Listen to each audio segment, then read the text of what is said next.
All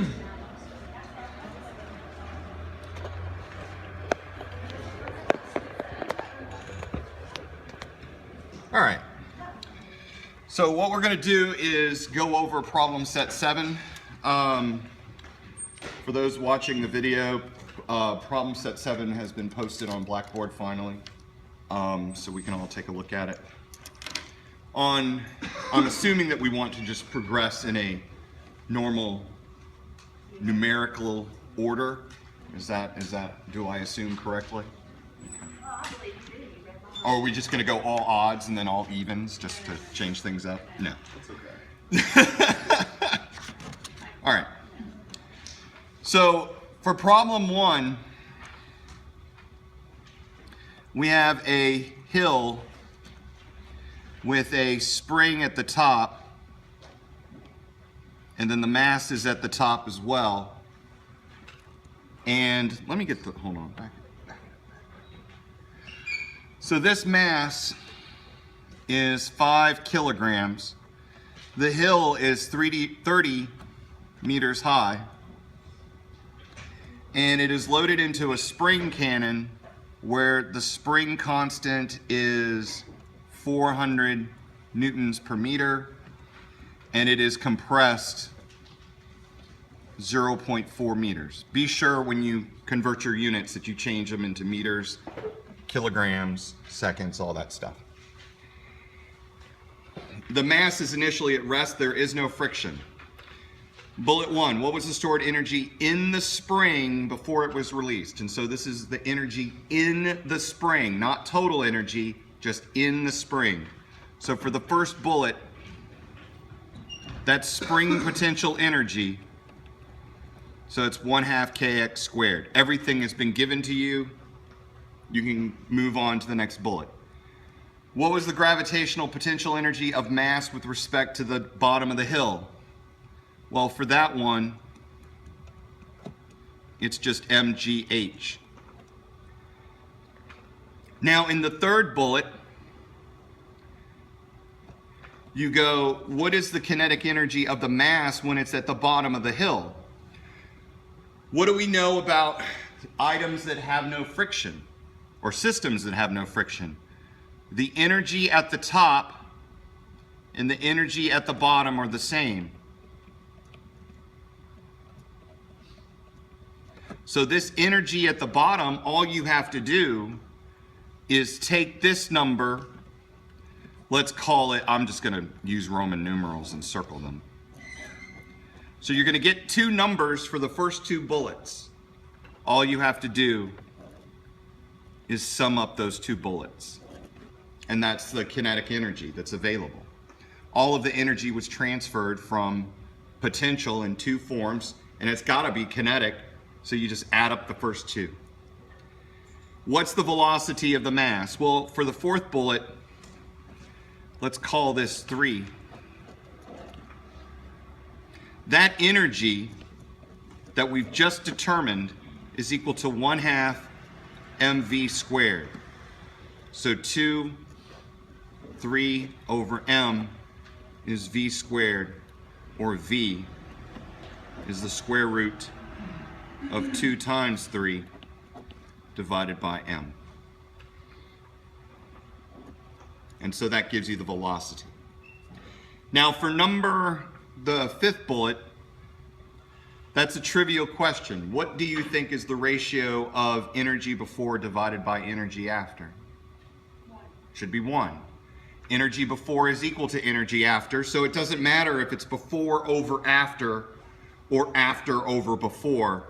They're both equal, so the answer is 1. And that's the first problem. So the first problem was just simply manipulating energies and potential energies and kinetic energies, all that stuff. So once again, we have a mass, spring, and friction in this one, boo friction. A 2 kilogram mass is loaded into a spring cannon. So the mass is 2 kilograms. The spring constant is 4,000 newtons per meter. And it's compressed 0.8 meters. It's initially at rest, so V naught is equal to 0 meters per second. The flat surface is made entirely of a substance with coefficient of kinetic friction 0.6. So the first thing you're really doing in all of these problems is writing down the values that you're going to be using. Before the mass is released, what is the potential energy of the spring? Well, that's first bullet. So that is the potential energy of the spring, and it's simply 1/2 kx squared. And all the values have been given. What is the kinetic energy of the mass the moment after release? So the two stages are, it goes from compressed to uncompressed to object moving under the influence of friction. Now, it is a little bit, you could argue that, well, is the kinetic friction applied to during the release of the spring? No, Eschenberg gun, 213 guns have no friction in the spring. So you can safely say that this energy that's kinetic is the same as the potential energy before it was released. So if you determine 1 to be 20 joules, then 2 must be 20 joules as well. What is the initial velocity of the mass? Well, for that, the derivation's over here, but you can use that to get the velocity. Now, how far does it go before it comes to a stop? Well, the energy at 2 minus the work released through friction is equal to 0, because they tell you at the conditions. It's moving initially at the beginning, it's not moving at the end. The only thing that changes is the kinetic energy, so there's no change in potential. So you get this. The mass, so we go through our normal routine.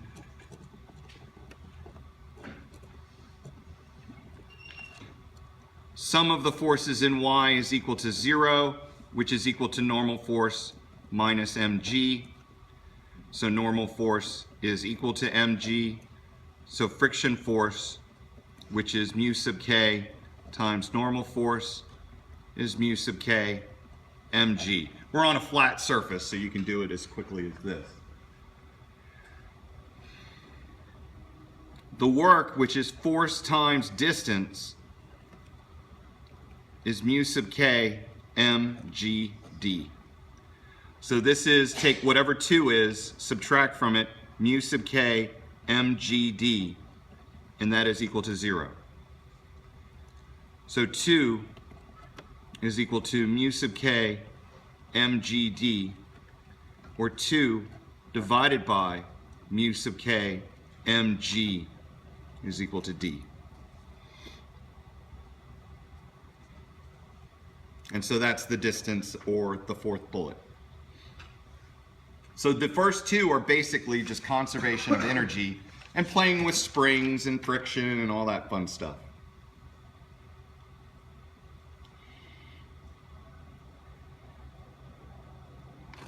All right, any questions on that?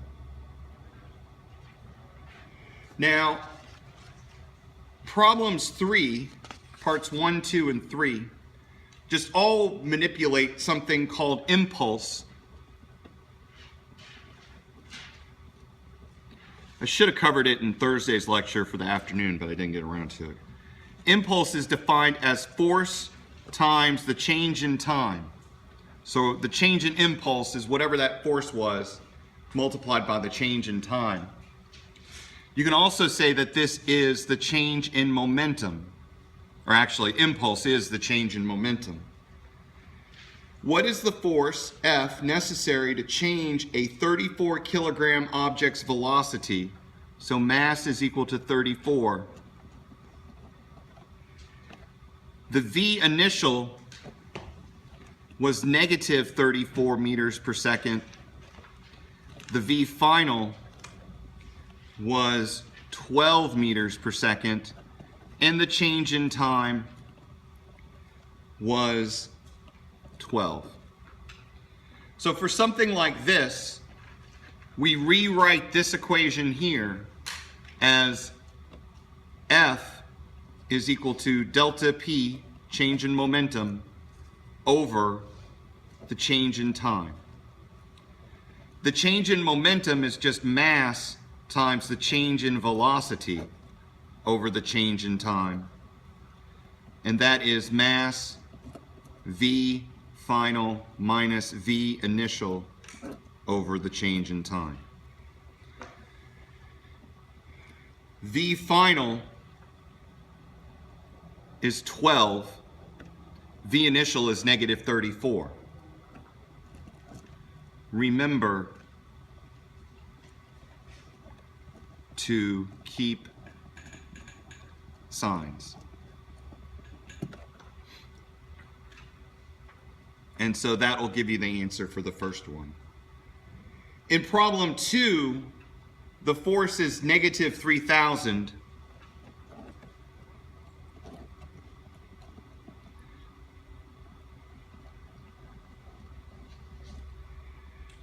The mass is 45 kilograms. And the delta T is 8. And they want to know what is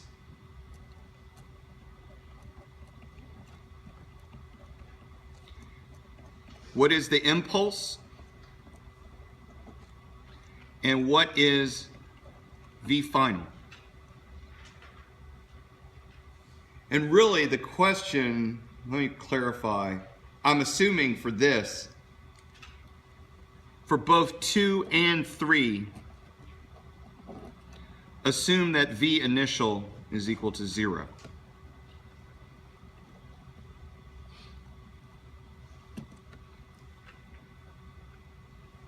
Because we kind of need that.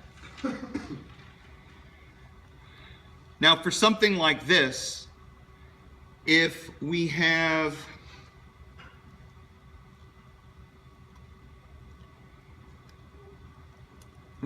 the force and we have the change in time, we can get the impulse. So the force, negative 3,000, the time is 8. So whatever this is the value of the impulse. Now that you have the impulse, and I'm going to just say I sub m is impulse from now on. That Im is the change in momentum, which is mass V final minus V initial.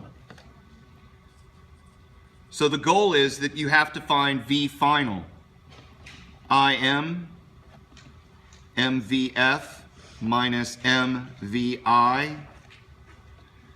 So Im plus mvi is equal to mvf. So Im over m plus vi is equal to vf. And so we're able, just some simple algebra to get this cleaned up. In problem 3, the only thing that changes are the numbers. In problem 3, you're using F is 30 newtons rather than negative 3,000. The mass is 0.045 kilograms because it's 45 grams rather than 45 kilograms. And the time is 0.2 seconds. You do the same thing that you did in problem 2. Yeah, delta TT is the same thing.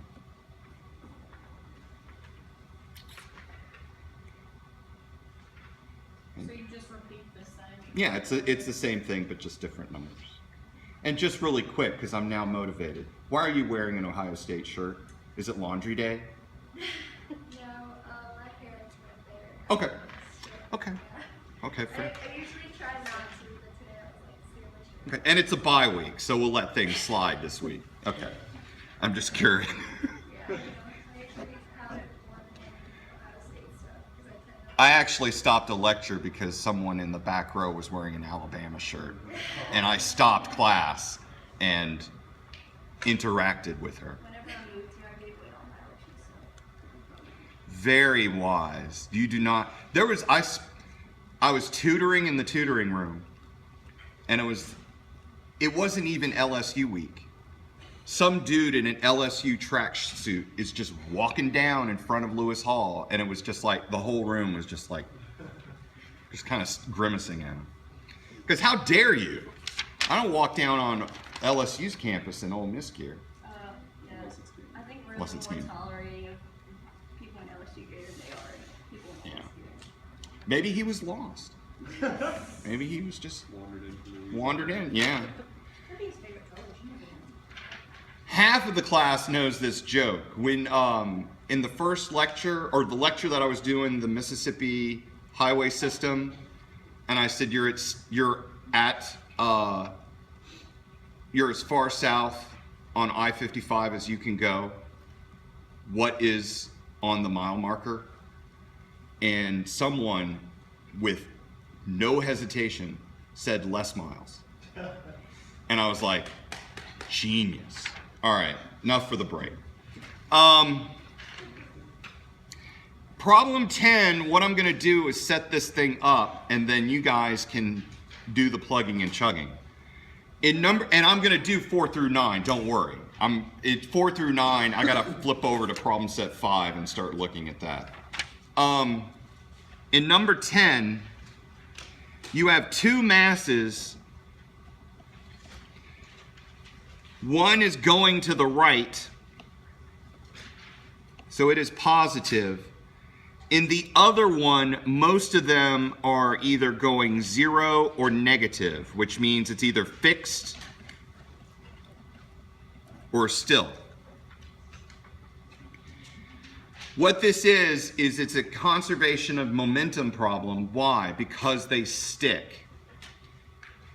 In sentence 2, they stick together and become one mass. So stick implies inelastic. Plus, you know you're not getting an elastic problem in homework or on the test, only in multiple choice. So for something like this, the momentum initial is the momentum final. So it's M1 V1 plus M2 V2. In problems 1 and 2, you do not have to worry about V2 because V2 is 0. In problem 3, you do have to make sure that this is there. The final momentum is M1 plus M2 VF.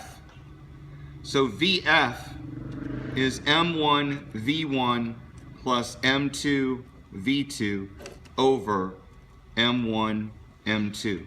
The only thing you're doing between problems 1, 2, and 3 of number 10 are just changing numbers.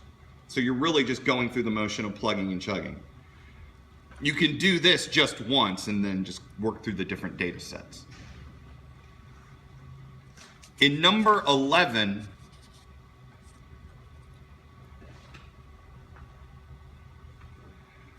number 11 is a weighted average problem. There are several masses with several x coordinates and several y coordinates. To get the x center of mass, it is the sum of the masses times the values of x divided by the sum of the masses. So for something like this, it would be M1 x1 plus M2 x2 plus all the way up to M5X5, all divided by M1 plus M2 plus M5. And you just determine the weighted average, and then it just drops right out. You do the same thing for Y.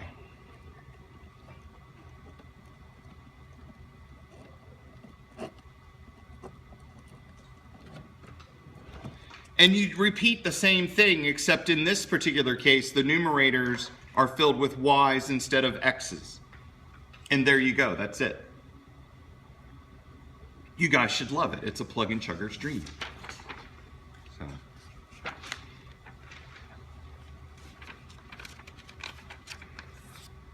Now towards the meat of the problem.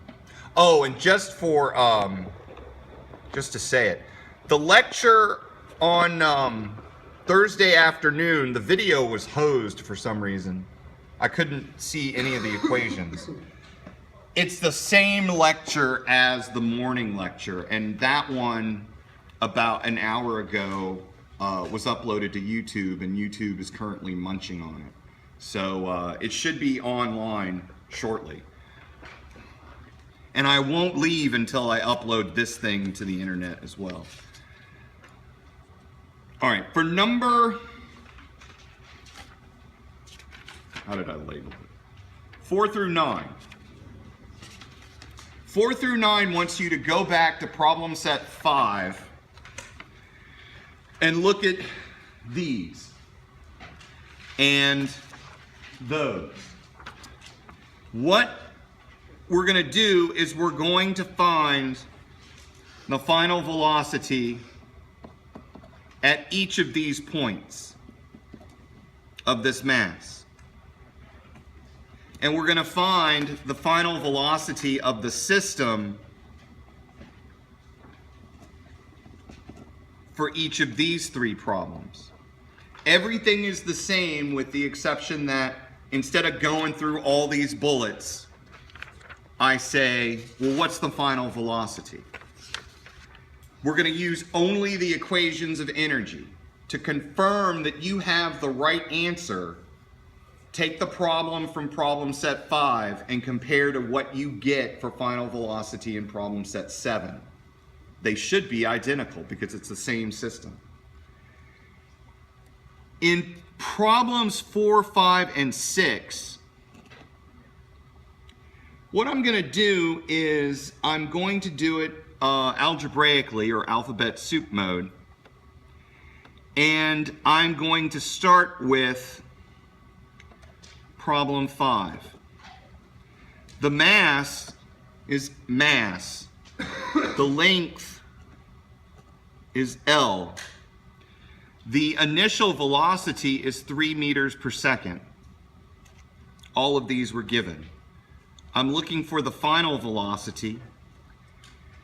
That length was given and theta was given. And then there was mu sub k. Mu sub k was given.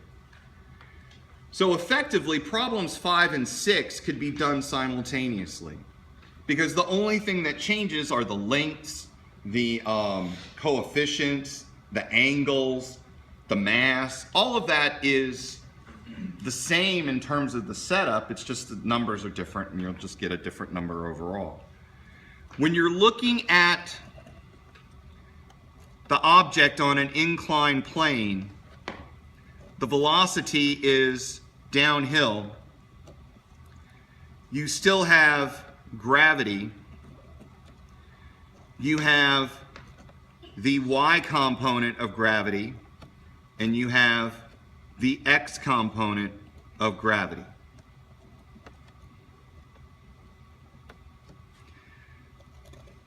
You have the normal force, and then you have the friction force. When you're doing all of these forces, you got to pay attention to the overall picture. The energy initial minus the work released through friction is the energy final. Initially, in all three cases, it starts at the top of the hill. In all three cases, they end up at the bottom of the hill. In all three cases, they have an initial kinetic energy, 1/2 mv0 squared.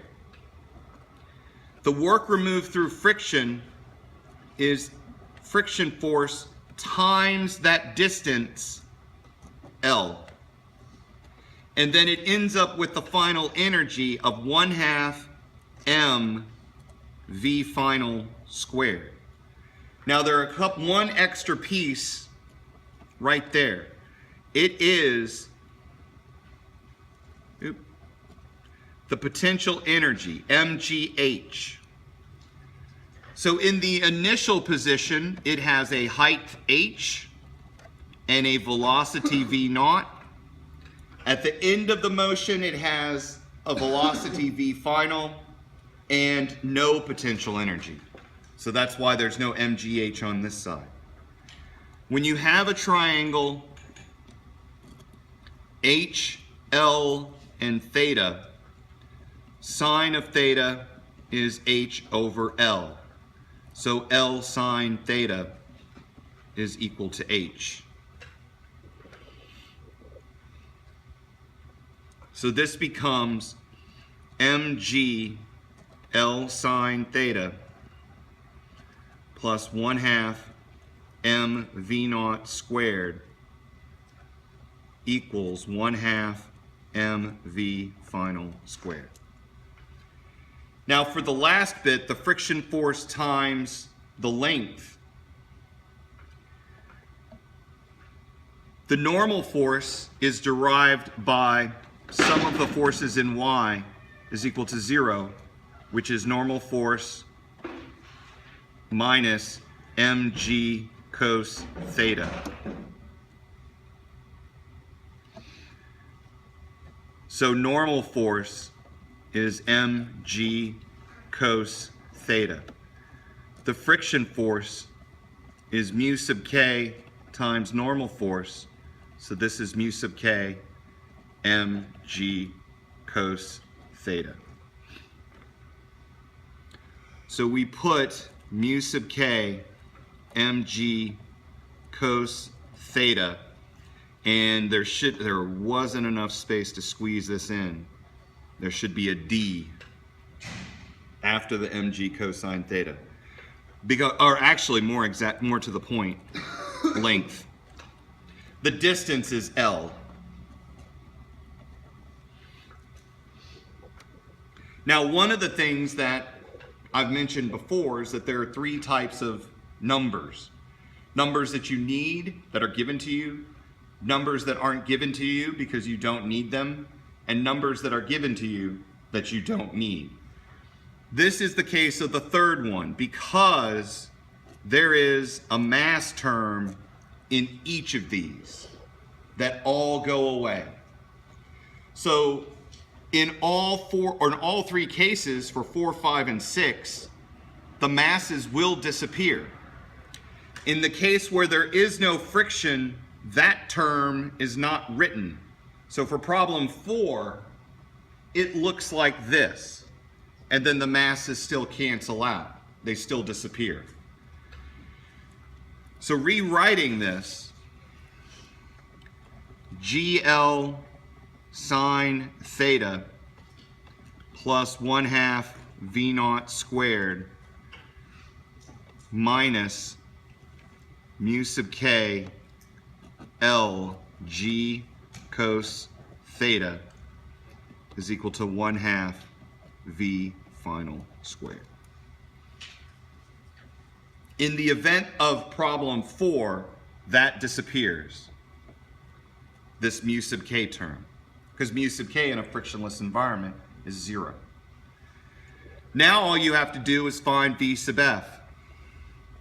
2GL sine theta plus V0 squared minus 2 mu sub k LG cos theta is equal to V final squared. And then take the square root.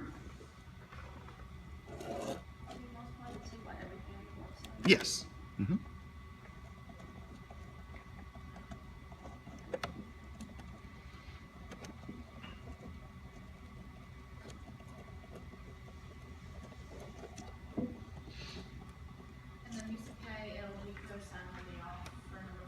Correct. Yeah, that's the only difference between the three. It's one of the benefits of doing it algebraically, because it doesn't matter what the numbers are as long as you have the solution algebraically. Yes? So what's going to be the difference with In number 4, mu sub k is 0 because there's no friction. So that term is not there. So in number 4, remove this because mu sub k for problem 4, that is equal to 0.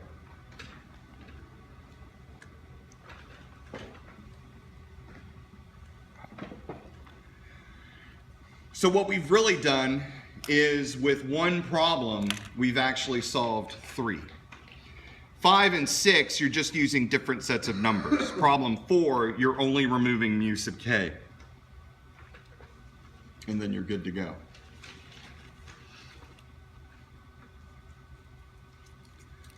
So wow, we've done so many problems in only 32 minutes. It's a bye week, we're all rested.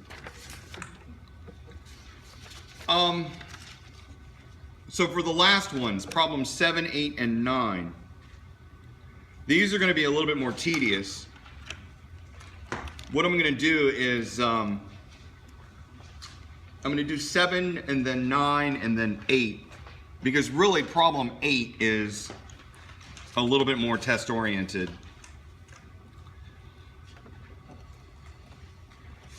In all 3 cases, the initial velocity of the system is 0.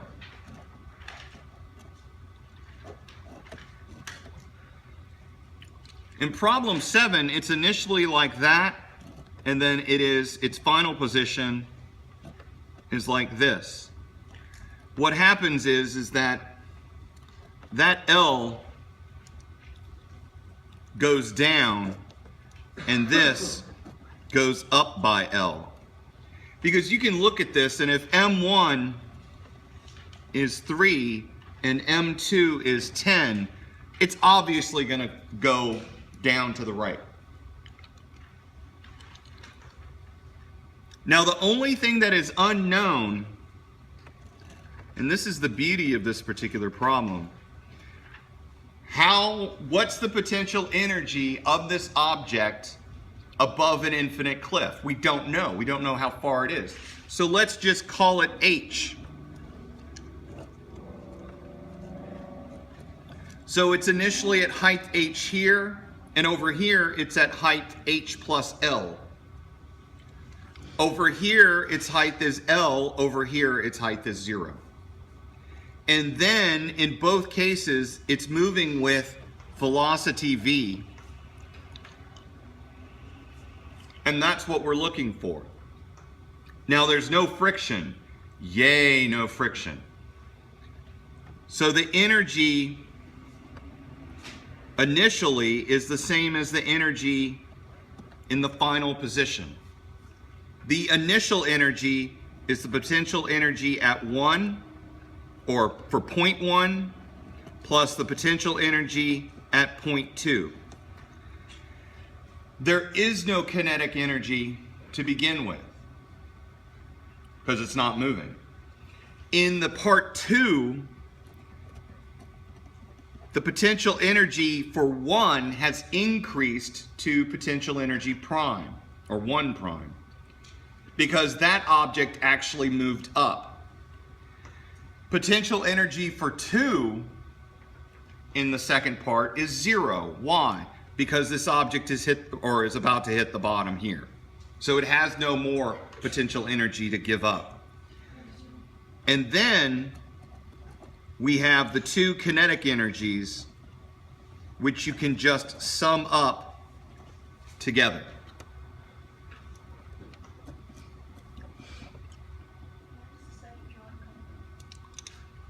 This is the initial position, that is the final position.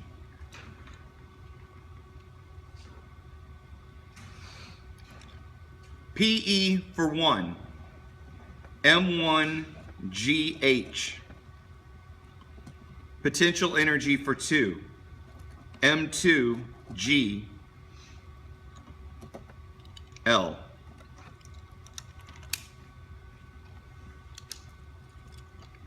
The potential energy nu at 1 is M1GL plus H. The kinetic energy is 1/2 M1 plus M2 V final squared.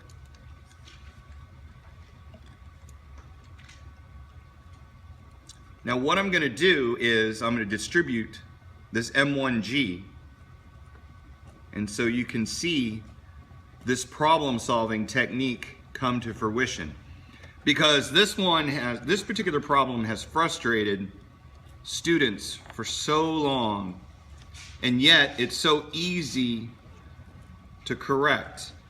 It's okay to identify an unknown variable and just give it a letter and then see what happens.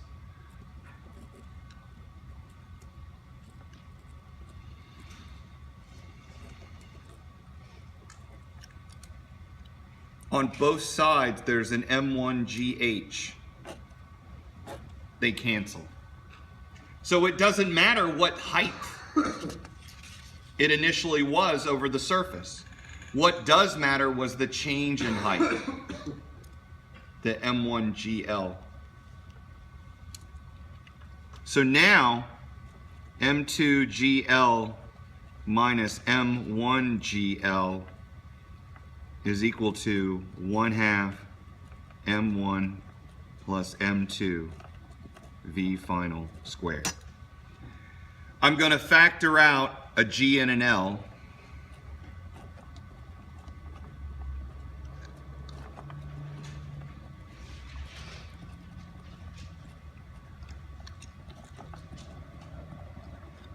Bring the 2 up and the M1 plus M2 down.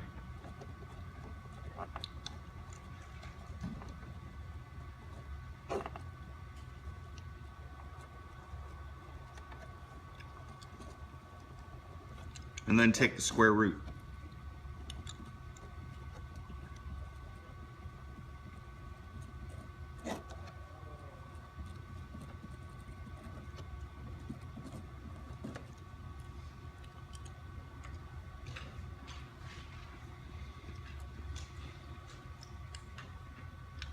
And so now all you got to do is plug it in.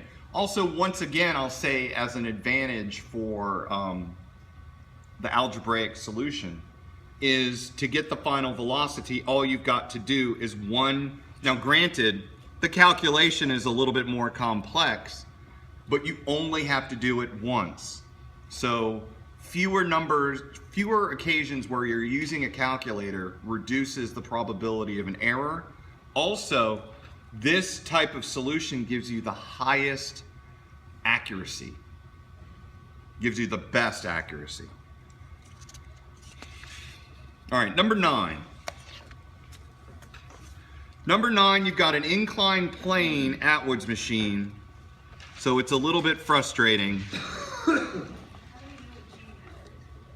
How do I know that what? What G, like what, what H and L is. Well, first, L is given in problem 7. It's 8 meters. In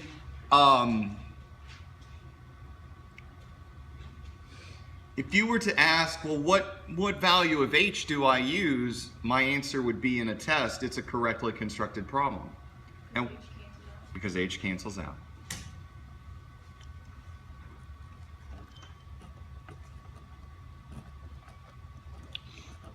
Problem 9, you have M2,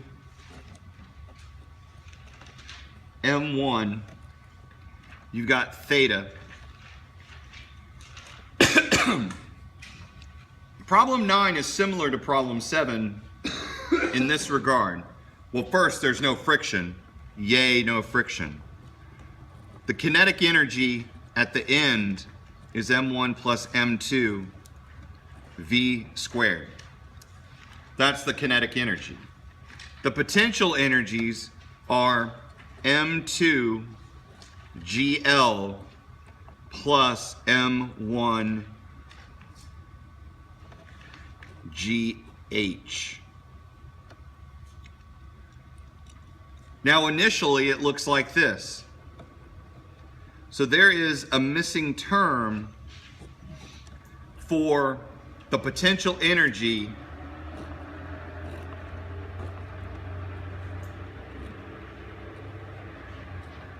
here. Where are you deriving the M2GL from? Okay, English, Vance, speak English. Initially, because there's no, let's set this up and be a little bit more detailed. Setting it up, I know that the energy initially is the same as the energy in final position. That's because there's no friction. Yay, no friction.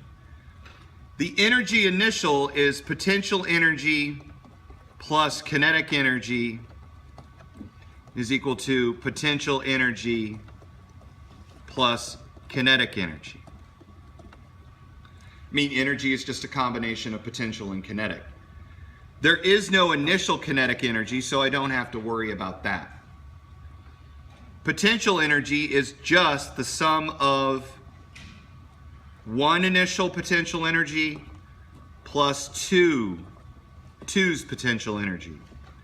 The potential energy final is the potential energy final for one, or let me get the subscripts right.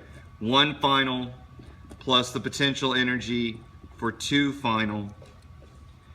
And then I have the kinetic energy final. Two's potential energy, because it is at the bottom, has no potential energy. So I don't have to worry about that.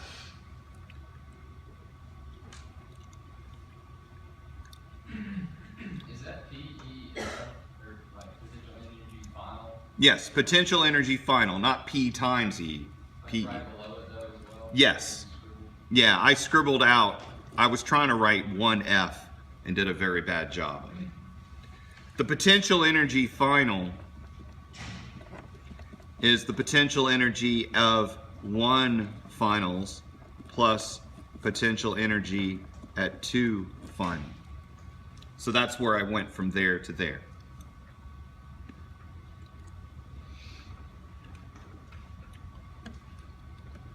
The initial potential energy for one is just M1GH. The potential energy at two is M2GL.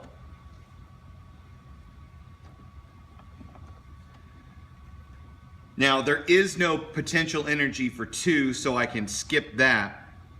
And then the potential energy for M1 is M1GH prime. It is at a new height.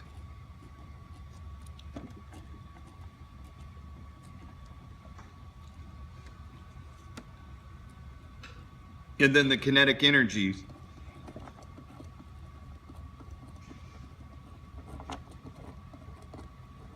is that. That goes beside the M1GH. Yes. This goes over here. Excuse me. Energy final be for 1 or 2? It'd be for both. Both objects are moving. Both objects are moving at the same velocity. So you can treat it as a common object with mass M1 plus M2 moving at VF. Why do you switch between H and L for PE? Well, the thing is, let me draw this a little bit differently. Where did the kinetic energy go from when we crossed out the step to the next step? When I go from here to here, No, from that step to the this, The step with the X's, you have the kinetic energy final, and then the next step you don't have kinetic. oh, someone was asking about, where did I get this? I went from there to there using this. PEF is the sum of the potential energies. So that goes from this to these. So this, there shouldn't be anything here. It's just explaining the substitution. Now let me draw this a little bit better in terms of the graphic. And I'm only going to focus on M1.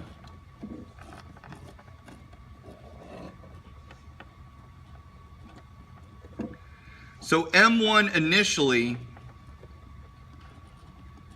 was there, and it has the height of h. M2 is there, or M1 is here, and it has a new h prime. Now, why did I not use L? Because L, see, the object over here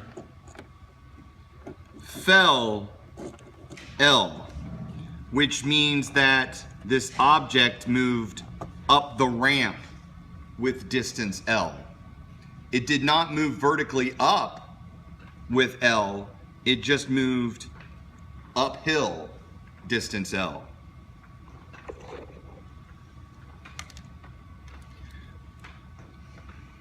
Now, what I typically do for something like this is I don't know what the length is up the hill where the block initially started, so I just call that little l. And I know that sine theta is equal to opposite h over hypotenuse L, or you can also say that sine theta is h prime over L plus L. So the potential energy initially is M1GH. Now substituting it in, L sine theta is equal to H. So this becomes M1G L sine theta. And this is the potential energy at 1 initially. The potential energy at 2, H prime is L plus L sine theta. And that is equal to H1, H prime. So M1G L plus L sine theta is the potential energy 1 final.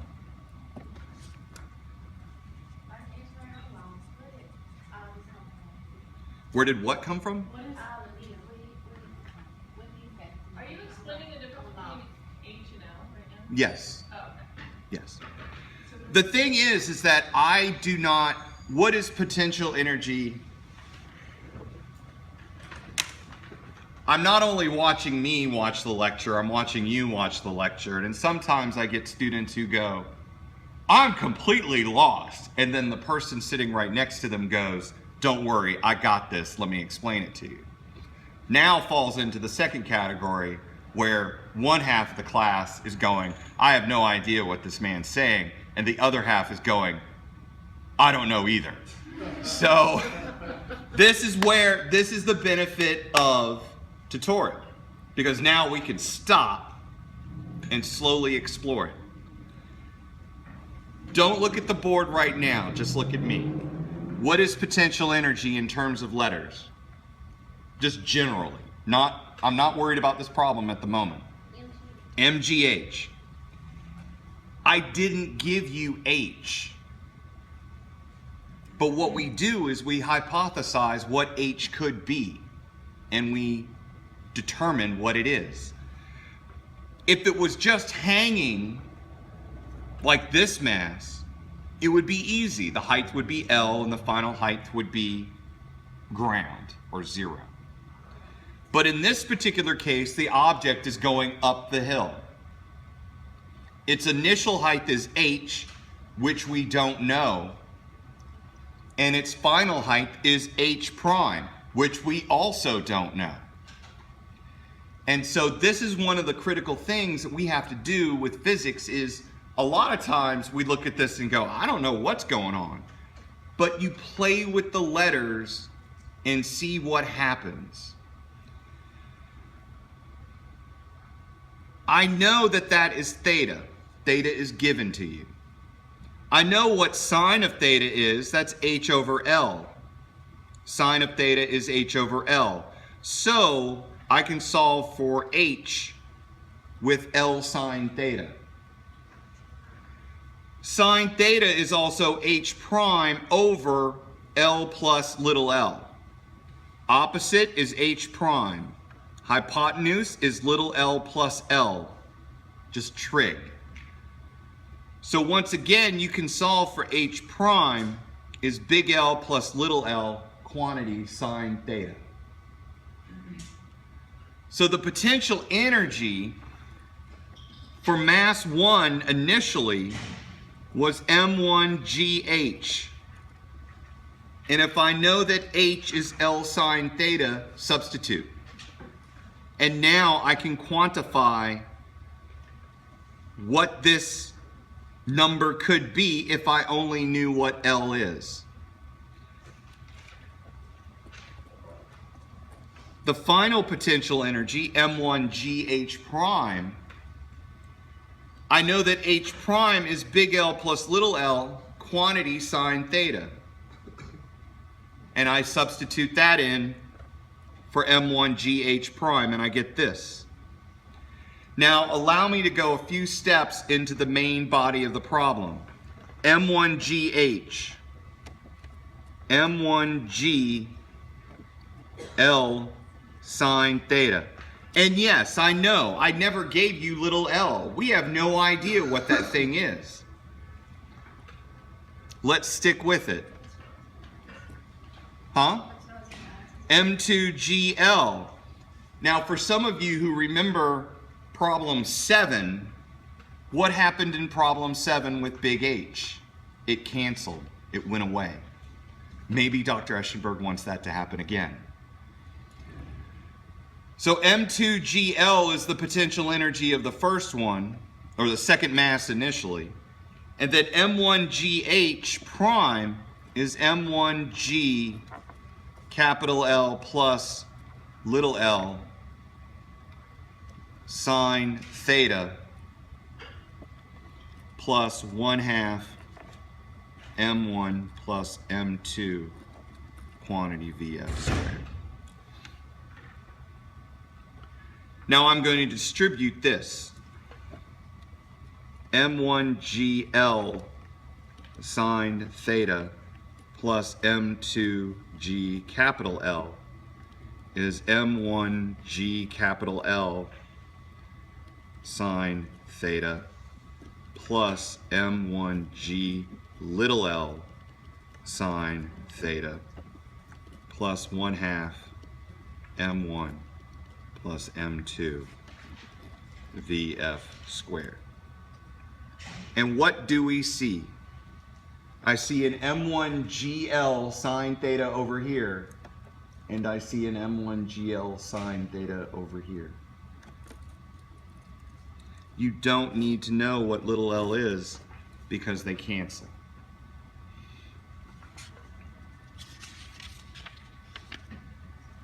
So cleaning this up,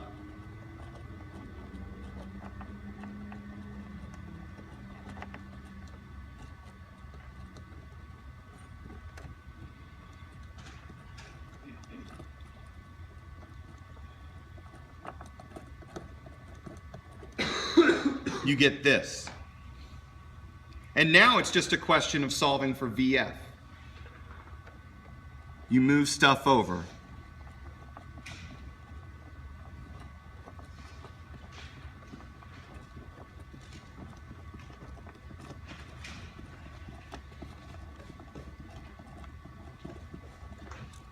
You get this. I factor out a GL.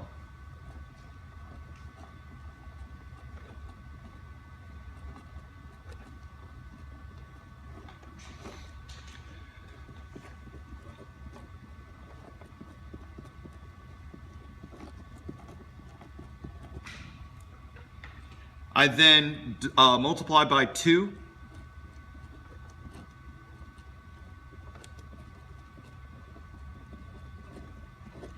And divide by M1 plus M2.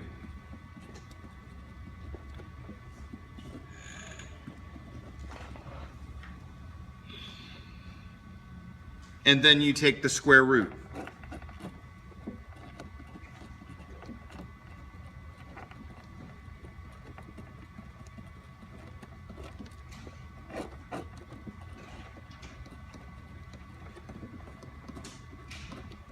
And that's it.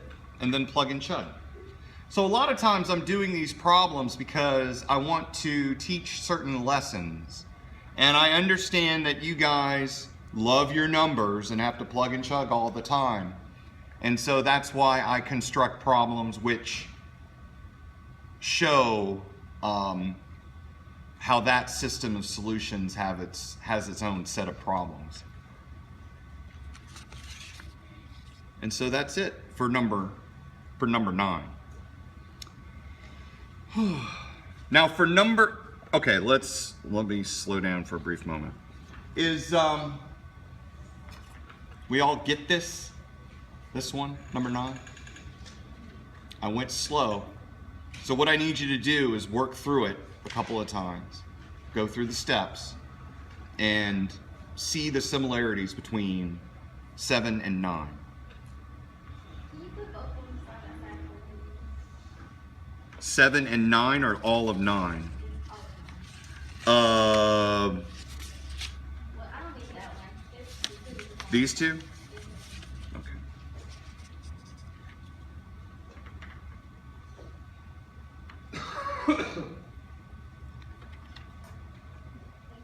You're welcome.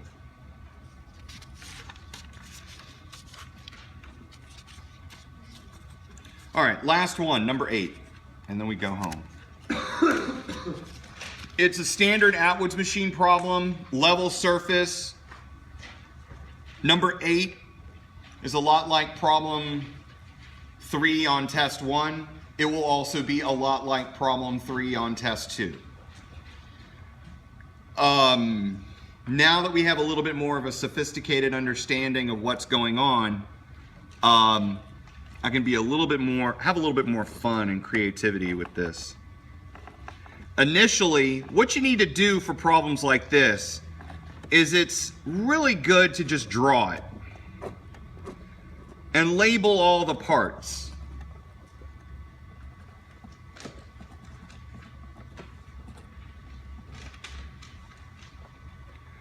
And label its final parts.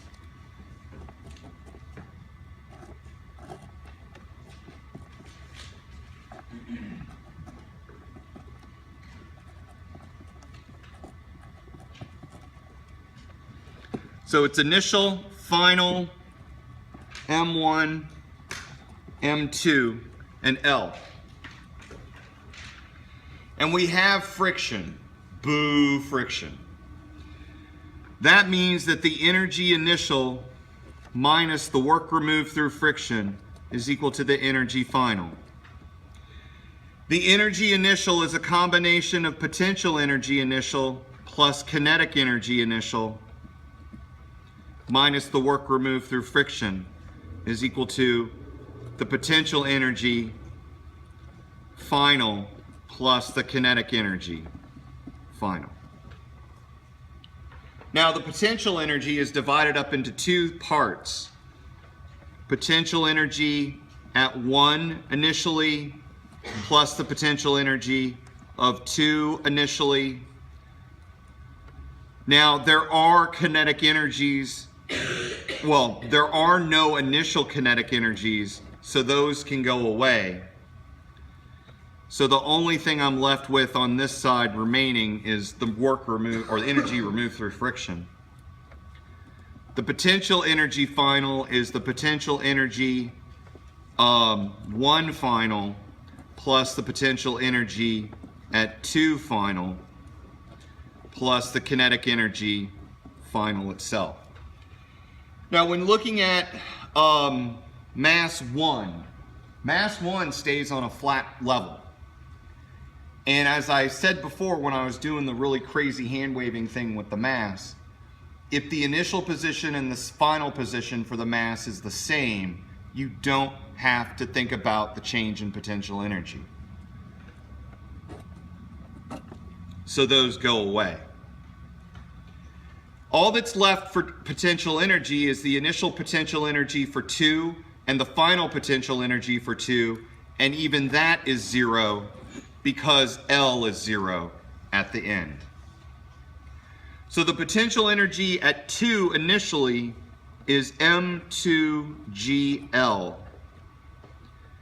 Now the work removed through friction, when you look at this, normal force, mg, we can look at this and see that the normal force is mg, which means that the friction force is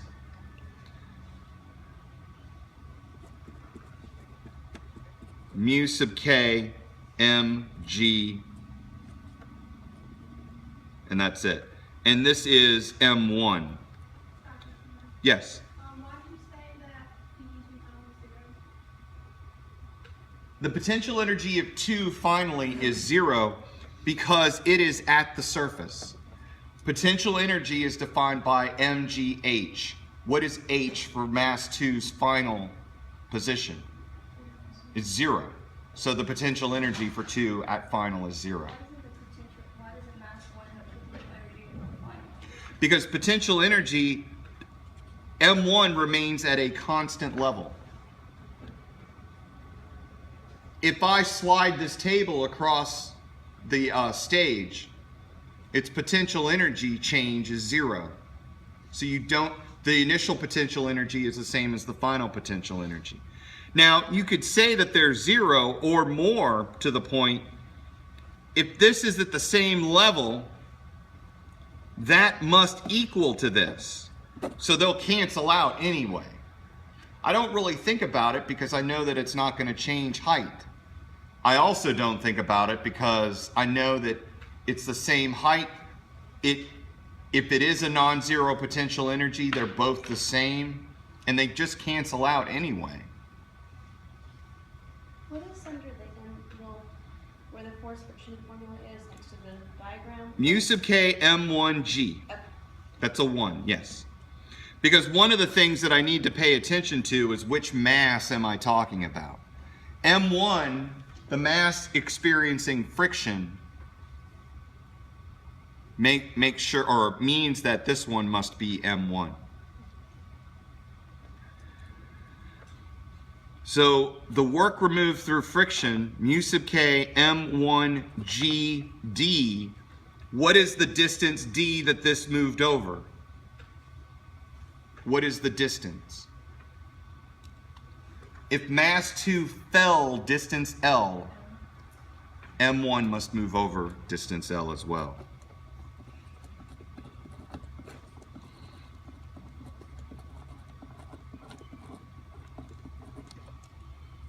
And so there we go. Now to use motion, we have to do 2 equations, 2 unknowns, all that fun stuff. But in this particular one, all we need to do is just solve for V. Work is force times distance. The force is the friction force. Friction force is mu sub k mg. The distance is L. And that's how we got it. If we want to be thorough and know why is the friction force mu sub k mg, sum of the forces in y is 0. That's normal force minus m1g. So normal force is m1g. So by definition, the friction force, which is mu sub k times normal force, is mu sub k m1g. And that's where we get it. And do I want you guys to do that on the test? Yes. I thought I could get away with not doing it because it's something that I've said only 15,000 times to just you guys. So it's something that should almost become second nature. Like it should start becoming a muscle memory, just something that you just do. A lot of people immediately write down normal force as m1g, and how did I counteract that, defeat that idea on test 1? I added an external force on that mass. Does that mean I could do it again? Maybe. But I got 2 weeks until the test, so I haven't figured it out yet.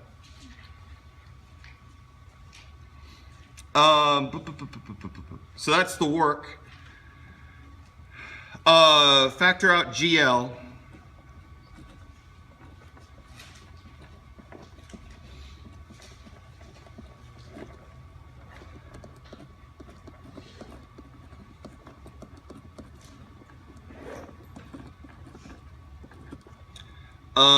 Multiply by 2.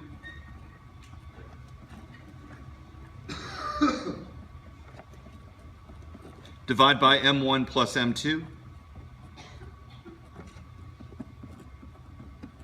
Take square root.